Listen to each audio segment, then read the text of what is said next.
Hervé Mariton est avec nous. Bonjour. Bonjour. Hervé Mariton, vous êtes député, UMP, de la Drôme, Cré. Oui. La zone de Cré, dans la Drôme. Vous êtes candidat à la présidence de l'UMP à l'automne prochain. Oui.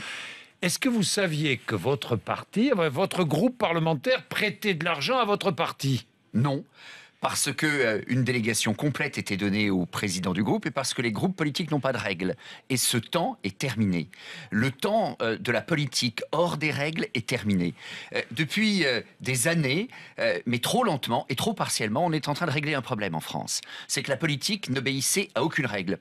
Quand vous gérez un club de pétanque ou une société de chasse, vous devez répondre à un certain nombre de règles. Et la réalité est que la vie politique est à 100 km de ces règles-là. Eh bien, nous devons avoir des règles. Dans un parti, je suis candidat à la présidence de l'UMP, dans un parti, on doit respecter des statuts. Mais figurez-vous, vous l'avez sûrement entendu 20 fois, quand vous dites ça, il y a des gens qui vous répondent, mais dans un parti, on fait de la politique. Eh bien oui, dans un parti, on fait de la politique. Ça ne dispense pas pour autant de respecter la règle commune. Oui, mais Hervé Mariton, c'est de l'argent public, c'est de la dotation, cet argent qui a été prêté par le groupe à l'UMP. Comment, dans un groupe comme le groupe parlementaire UMP, on utilise normalement cet argent? Je ne veux pas finasser sert-il, Jean-Jacques, mais je suis sert-il précis et je suis preneur qu'on fasse de la politique avec des mots précis. Oui. Ça n'est pas de l'argent public.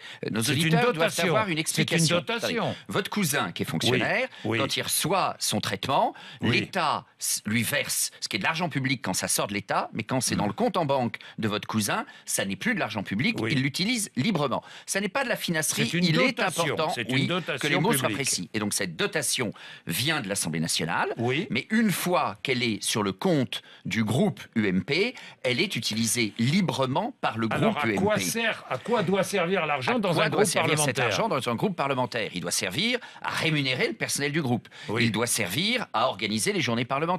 Il doit Oui. servir à mener un certain nombre d'actions de communication, type dossier sur la réforme des retraites, transmis aux députés, aidant les députés à organiser des débats dans leur circonscription.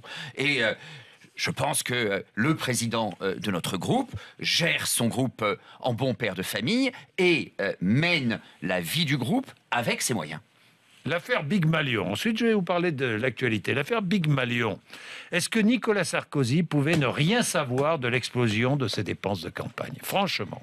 Mais peut-être question est aujourd'hui posée. Peut-être il pouvait. En tout cas, moi, ce que je dis, sans malice aucune à l'égard de Nicolas Sarkozy, mais simplement là aussi parce qu'on doit être dans la règle commune. Est-ce que dans une grande entreprise, est-ce que dans une campagne électorale aussi importante qu'une présidentielle, il se peut que le grand chef, le big boss, n'ait pas tout su, ne sache pas tout? Ça peut arriver. C'est pas nécessairement une qualité, mais ça peut arriver. Est-ce que pour autant, il est normal qu'il explique les choses aussi? Oui, la réponse est oui. Donc, je comprends qu'il sera normal à un moment que Nicolas Sarkozy explique ce qui s'est passé. Il doit parler, ça me mais paraît de l'ordre des choses. Je Ah oui, mais redis, tout le monde le dit depuis des oui, mais je semaines le et dis des aussi. semaines, mais il ne parle je toujours le dis pas. aussi. Donc, je peux entendre que Oui. Nicolas Sarkozy ne sache pas, mais pour autant, Enfin, un chef de patron est campagne, il doit responsable. expliquer. Un Mais oui, patron est responsable. c'est ce que je viens de vous dire. Oui. C'est ce que Un je viens de patron vous est dire. responsable même s'il ne sait pas. Il doit se renseigner, non? Mais c'est ce que je viens de vous dire. Oui. D'une part, le patron est responsable. D'autre part, quand le patron n'a pas eu un son d'information, il doit aussi, bien sûr, les demander. Et j'imagine que dans la période actuelle, Nicolas Sarkozy, candidat à l'élection présidentielle de 2012, s'attache à savoir ce qu'il en était. Hervé Mariton, vous êtes candidat à la présidence de l'UMP à l'automne. Si Nicolas Sarkozy est candidat, vous retirez votre candidature? Non, je ne retire pas ma candidature parce que une élection, mais de nouveau, c'est la règle commune. Oui. Une élection, c'est tout de même assez logique qu'il y ait plusieurs candidats. J'ai beaucoup de respect à l'égard de Nicolas Sarkozy, qui a beaucoup de qualités, mais je n'ai pas nécessairement exactement la même vision que lui du fonctionnement du parti et puis aussi du projet qu'on peut proposer pour notre pays en 2017. Par exemple, Nicolas Sarkozy a parlé ce week-end de nouveau de rupture. Oui. Je suis désolé, je ne veux pas paraître trop timoré. Je suis partisan d'un projet vigoureux et réaliste. Mais vous savez, les lendemains qui chantent, on en a promis à nos concitoyens depuis longtemps. Oui. Ce que les gens veulent, c'est un projet qui se réalise. Ils nous demandent de démontrer, de témoigner que ce que l'on dit, nous le ferons. Et ça, c'est bien davantage affaire de progrès successifs, réels, solides, concret que de proclamations de lendemain qui chantent. L'écotaxe qui va être, je sais que vous êtes un spécialiste des questions de transport, l'écotaxe qui va être remplacé par un péage de transit poids lourd, 4000 km, 13 centimes d'euros le kilomètre, oui. Je ne savais pas que Manuel Valls avait autant d'humour. Là aussi, s'il vous plaît, oui. Dans l'organisation de mon parti comme dans la vie politique, c'est peut-être une attitude d'ingénieur en politique, il n'y en a peut-être pas assez en politique. Utilisons des mots précis. D'abord, on nous parle de péage plutôt que de taxe. Enfin, il ne faut pas prendre les enfants du bon Dieu pour des canards sauvages. C'est d'une taxe dont il s'agit. D'ailleurs, elle sera présentée en loi de finances. Premièrement, ça n'est pas un péage. Deuxièmement, est-ce que ça change grand-chose à l'écotaxe?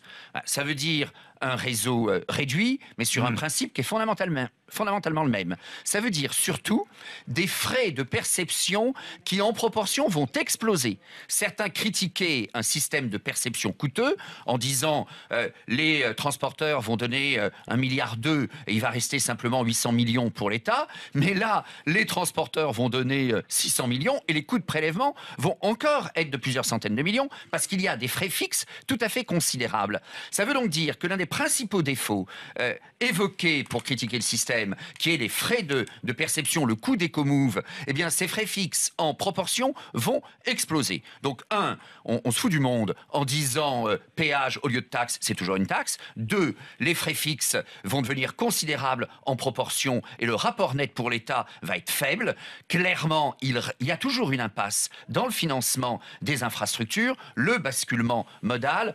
Franchement, c'est une sortie de crise un peu piteuse. Au minimum, M. Valls pourrait être un peu plus modeste. Merci beaucoup, Hervé Mariton.